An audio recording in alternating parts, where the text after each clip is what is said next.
frères des 7 églises, c'est toujours un grand plaisir de vous retrouver. Me revoici pour la deuxième partie du prélude ultime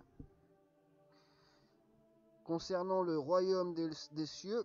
Donc, il y en a, ils s'imaginent toujours être dans un monde de hasard, de chance, de hasard. Hein. Tout est arrivé par hasard, ils sont arrivés par hasard, ils sont là par hasard, ou par bonheur, par chance. Hein. La chance et le hasard, leur sainte trinité.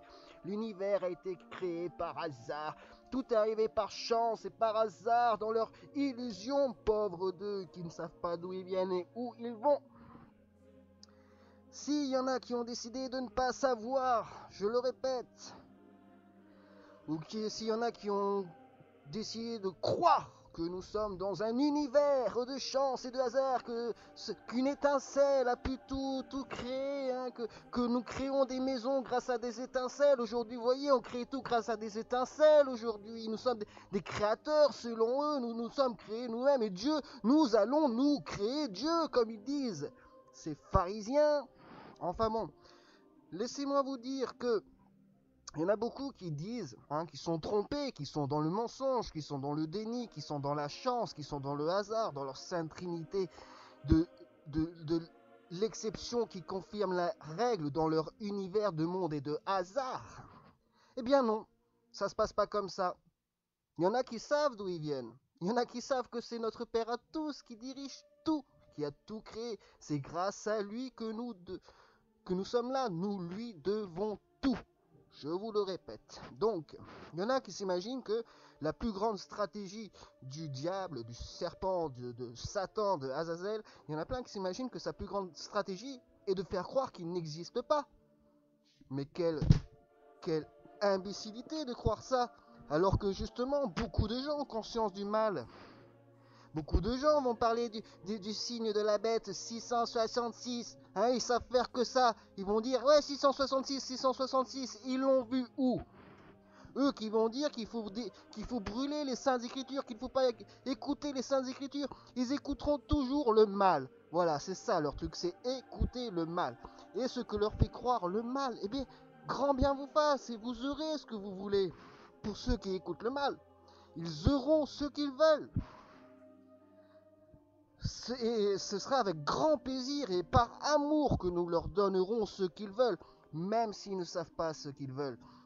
Donc il y en a plein qui disent que la plus grande stratégie du diable est de faire croire qu'il n'existe pas. Et pourtant, ce n'est pas le cas.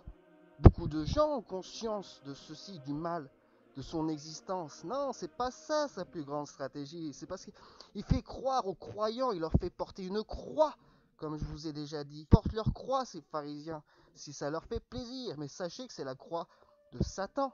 Hein. C'est le mal qui force à porter cette croix. Ils vont dire que notre Fils à tous nous a ôté tout péché, et ils vont porter une croix. Il a ôté le péché ou il n'a pas ôté le péché? Hein? Il a souffert pour nous, il n'a pas souffert pour nous.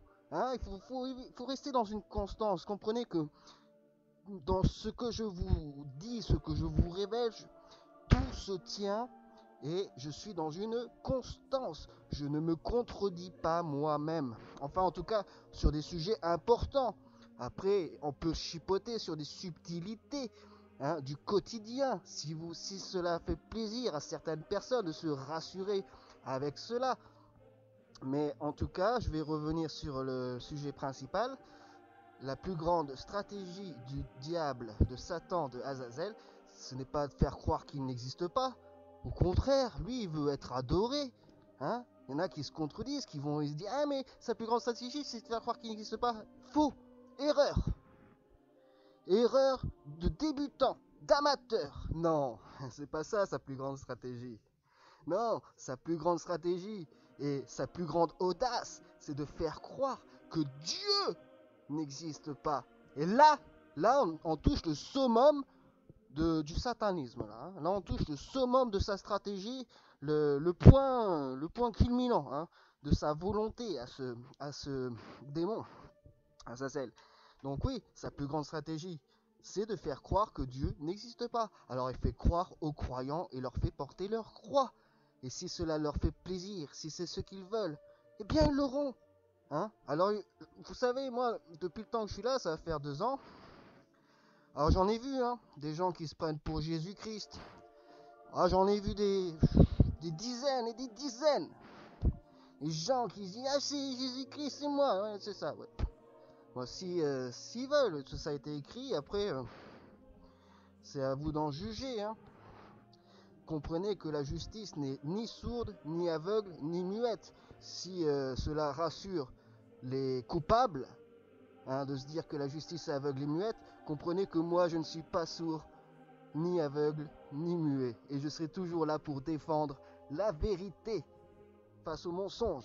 Donc, nous allons voir, je vais attaquer enfin cette deuxième partie, après avoir mis des choses claires, concernant les pharisiens qui vont se prendre pour Dieu. Même, il y en a même qui se prennent pour Dieu. Imaginez, hein, il y en a qui se prennent pour Dieu. Il y en a qui s'imaginent que Dieu il est en eux, hein, et qu'il a besoin d'être face à lui. Notre Père à tous, il a besoin d'être devant plein de gens qui sont lui, en fait, hein. Il a besoin d'être en face de lui-même, vous pensez? Non, non, il a besoin de diversité, notre Père à tous. C'est ça qu'il aime en nous.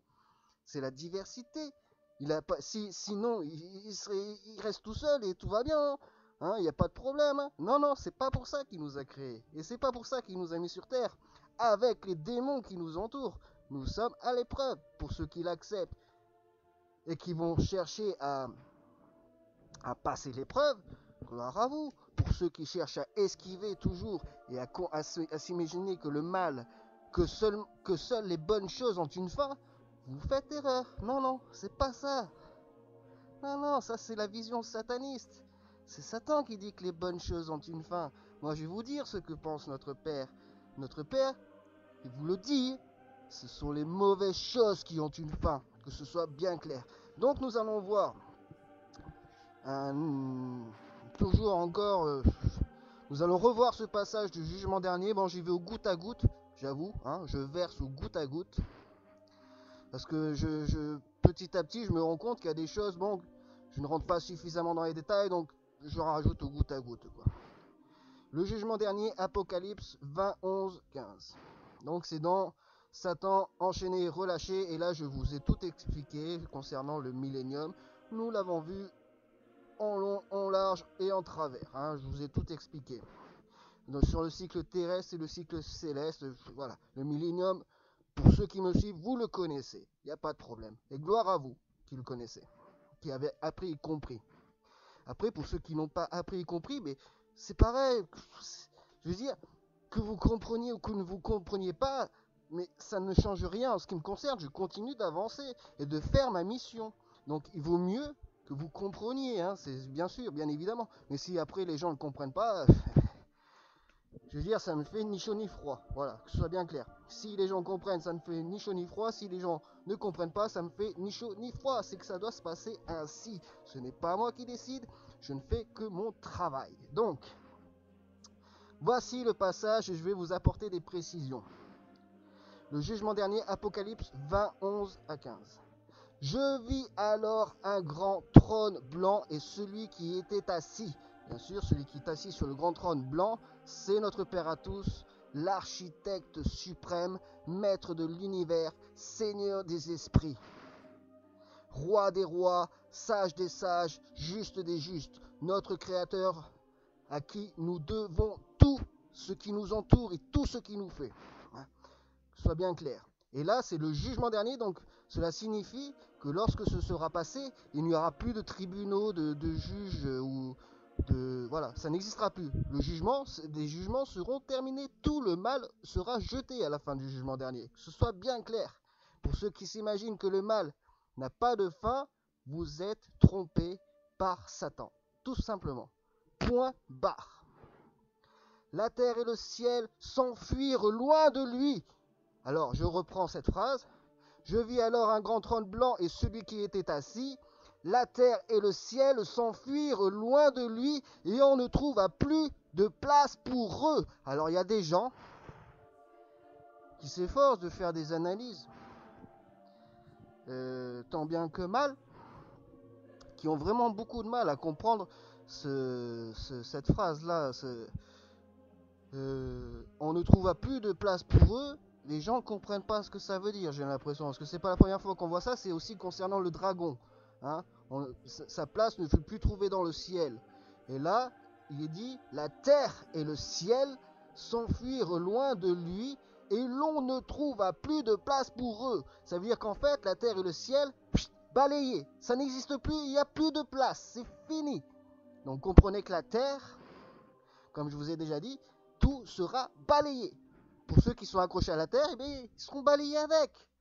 Les grands biens leur face. Pour ceux qui veulent rester accrochés, on ne peut rien faire de plus. Si vous voulez rester accrochés, restez accrochés. On ne va pas vous forcer. On ne va pas vous forcer à accepter notre Père à tous, lui qui vous a créé. On ne va pas vous forcer à venir dans un endroit où vous ne voulez pas aller. Si les gens veulent aller en enfer, eh bien, ils iront en enfer. S'ils ne veulent pas y aller, qu'ils ne veulent pas aller dans le royaume des cieux, eh bien, ils iront en enfer. C'est comme ça. S'ils ne savent pas où ils veulent aller, eh bien, ils iront là-bas, là où ils ne savent pas, là où ils seront rien. Ils seront jamais rien là où ils iront. Ce serait parce qu'ils auront choisi d'aller là-bas, tout simplement. Mais en tout cas, vous avez le libre arbitre et c'est une question de choix. Et ce choix, vous êtes obligé de le faire. Que ce soit bien clair. Il n'y a pas moyen d'esquiver. Si vous ne faites pas ce choix, c'est que vous êtes du côté du malin. Tout simplement. Il ne faut pas s'inventer d'histoire. Hein. Je vis les morts, les grands et les petits, debout devant le trône. Des livres furent ouverts, un autre livre fut aussi ouvert, le livre de vie. Les morts furent jugés conformément à leurs œuvres, d'après ce qui était écrit dans ces livres. La mer rendit les morts qu'elle contenait. La mort et le séjour des morts rendirent aussi leurs morts, et chacun fut jugé conformément à sa manière d'agir. Puis la mort et le séjour des morts furent jetés dans l'étang de feu. L'étang de feu, c'est la seconde mort. Donc la seconde mort, je vous l'avais déjà expliqué, c'est la mort de l'esprit. Il y a la mort du corps, puis en première mort, hein, la mort du corps, et en deuxième mort, c'est la mort de l'esprit. Donc ils seront totalement effacés de la mémoire de ceux qui seront. Voilà, non. Tous ceux qui ne furent pas trouvés inscrits dans le livre de vie furent jetés dans l'étang de feu. Voilà. C'est aussi simple que ça. Il n'y a pas cherché midi à 14h. Si vous êtes dans le livre de vie, si vous avez passé l'examen, si vous avez le diplôme, vous irez dans le royaume des cieux. Sinon, ceux qui ne seront pas dans ce livre de vie, qui seront dans le livre de mort, hein, voilà, eh bien, eux, ils iront dans les temps de feu. C'est pas plus compliqué que ça. Et s'ils sont dans le livre de mort, c'est parce qu'ils auront choisi d'être dans ce livre de mort, ces gens. Donc, ils iront là où ils ont voulu aller, où ils ont toujours voulu aller. Que ce soit profondément, secrètement, intimement. Si c'est intimement qu'ils veulent aller là-bas, eh bien, ils iront là-bas. Voilà. Tout simplement. Et puis, c'est de leur choix, de leur propre volonté. Nous respectons leur volonté. S'ils veulent vivre dans la mort, eh bien, ils iront dans la mort. C'est pas plus compliqué que ça. Donc je vais reprendre je vais relire ce texte. Je vis alors un grand trône blanc et celui qui était assis. La terre et le ciel s'enfuirent loin de lui et l'on ne trouva plus de place pour eux. Je vis les morts, les grands et les petits debout devant le trône. Des livres furent ouverts. Un autre livre fut aussi ouvert, le livre de vie. Les morts furent jugés conformément à leurs œuvres, d'après ce qui était écrit dans ces livres. La mer rendit les morts qu'elle contenait. La mort et le séjour des morts rendirent aussi leurs morts, et chacun fut jugé conformément à sa manière d'agir. Donc que ce soit bien clair. Si je vous ai relu ce passage, c'est pour insister sur le fait que la terre et le ciel s'enfuirent loin de lui, c'est-à-dire loin de notre Père à tous. La terre et le ciel s'enfuirent loin de lui, et l'on ne trouva plus de place pour eux. Donc la terre et le ciel, c'est fini. Il n'y a plus de place après le jugement dernier pour ceci, parce qu'après c'est le royaume des cieux. Comprenez bien. Donc voilà, ce sera tout pour cette explication jusqu'à la révélation du royaume des cieux. Je vous remercie pour votre attention. Que Dieu vous garde et que Jésus-Christ, notre Fils à tous, vous bénisse. À très bientôt. Salut à tous.